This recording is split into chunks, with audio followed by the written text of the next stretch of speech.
এই তোর best friend কি করেছে জানিস? কি? আমার গার্লফ্রেন্ডের বোনকে টেক্সট করছিল ভাই। হ্যাঁ তো করতেই পারে, মেবি লাইক স্যার, এটা নিয়ে হাসাহাসি করার তো কিছু নেই।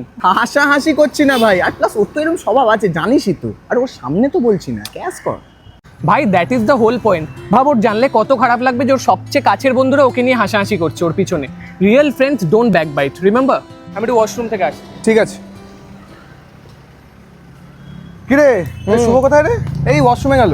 ভালোই হয়েছে, একটা কথা বলি, মনে আছে একটা ইন্টারভিউ নিয়ে বিশাল ব্র্যাক করছিল যে পেয়ে গেছে এন্ড অল, ওটা কালকে জানতে পারলাম কিচ্ছু পাইনি। ইয়ে বাবা বলছিল এত প্রিপেয়ার্ড হ্যান ত্যান এই সব, কি তাহলে কি হলো? ওরকম অনেক বলে ভাই, সবার না সব যোগ্যতা হয় না, পেয়ে গেছি বললেই হয় না। এক কাজ করবো, এখন এলে একদম প্রিটেন্ড করবি আমরা কেউ কিছু জানি না, ওকে তুই জিজ্ঞেস করবি ইন্টারভিউটা কেমন গেল, দেখি না কি বলে, আমি তো শুনেই হেসে ফেলবো।